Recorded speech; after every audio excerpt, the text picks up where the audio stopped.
ازيكم؟ انا هبة ودي قناتي. النهاردة هنعمل حاجة حلوة سهلة وخفيفة وحلوة قوي في الحر اللي احنا فيه ده. الجيلي بالفاكهة بطريقة هتعجبكم قوي، ولو عجبتكم الطريقة بتاعتي اعملوا لايك وشير واشتراك في القناة بتاعتي. ويلا نبدأ.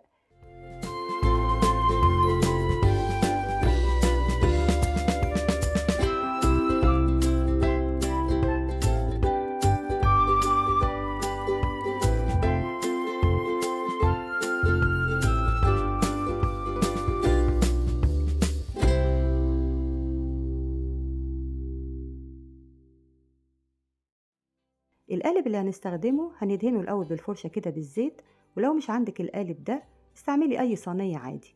دهنته بالزيت كده وبعدين بدأت أقطع الفاكهة. أنا استعملت موز وعنب ومانجا. 2 موزة قطعتهم شرايح صغيرة كده، ونص كوباية عنب ونص كوباية مانجا مكعبات. قلبت الفاكهة مع بعض الأول كده، وبعدين حطيتها في القالب وسويت الوش بتاعها. الجيلي اللي هستخدمه أول باكو حطيت عليه كوباية مية سخنة قوي وقلبتها لحد الجيلي ما داب خالص، وما حطيتش سكر، كفاية السكر اللي في الجيلي. وبعدين ضفت لها نص كوباية مية ساقعة قوي، يعني كده استخدمنا كوباية ونص. الكيك اللي هستخدمه قالب كيك صغير كده، اعمليه في البيت او اشتريه جاهز براحتك.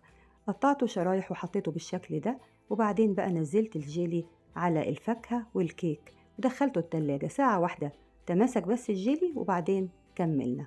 باكو جيلي تاني حطيت عليه كوباية لبن سخنة قوي وقلبت كويس لحد ما داب، وبعدين نص كوباية لبن ساقعة بالشكل ده كده.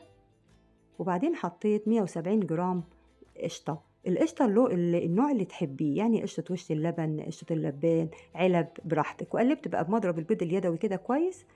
الجيلي اهو تماسك. حطيت النوع التاني بقى اللي هو الجيلي باللبن والقشطة على الوش كده، ودخلته التلاجة ساعتين.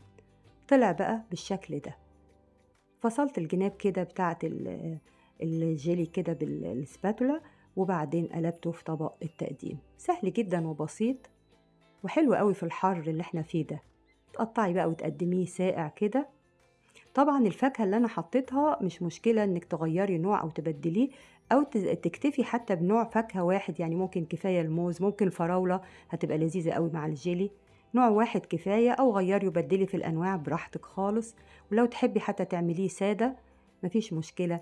وبألف هنا. ولو عجبك الفيديو النهاردة اعملي لايك وشير واشتراك في القناة بتاعتي، وباي باي.